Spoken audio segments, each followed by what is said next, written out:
Okay, let's talk today about drive-by delegation. You know what I mean. You finally have somebody to delegate to, perhaps a whole team, and you take the hot potato and you throw it at them and you say, I want this done ASAP. Please get on it. Obviously, you wouldn't use those words, but the concept of delegation can be really foreign to some of us entrepreneurs because we are used to doing everything ourselves. In the beginning, we didn't have a lot of money, so we were responsible for getting it all done. There's a certain level of control enthusiasm and thinking nobody can do it quite like us. And then we realize that we have to start delegating until we have this wonderful new hire, part-time or full-time, and we say, now that I'm paying them, I'm just going to unload all these things onto their plate so I can have some freedom back.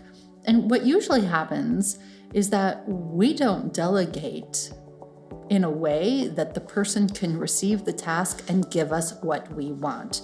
That's what I call drive-by delegation, where you just throw the task at them and say goodbye.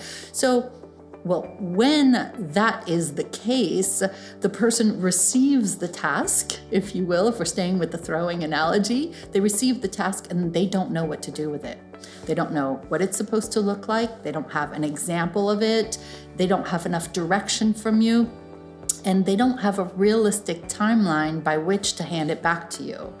Often they're left to their own devices to try to guess what to do to provide the result that you're looking for. They go down this rabbit hole. 3 weeks later, they present you with something and you are just in shock at how this is not at all what you had imagined. This happens for everybody, and it happened to me in the beginning until I realized that the people who we are delegating to are wired differently than us. They may not be quick on their feet in the same way that we are, and they can't read our minds. So to delegate better, it's about becoming the person that equips your team member with everything they need to make you happy. And by the way, all they want to do is make you happy by giving you what you expected and even better. So that means being super clear about what you want it to look like, giving them examples of things that you've done in the past around this project, for example, or showing them an example of some other project that you've seen online or a colleague. It's about giving them a realistic deadline. Yesterday or ASAP is not good for them because they have many other things on their plate and they don't know what you mean by ASAP and they don't want to disappoint you. And finally, making it so that you are always available to give them direction.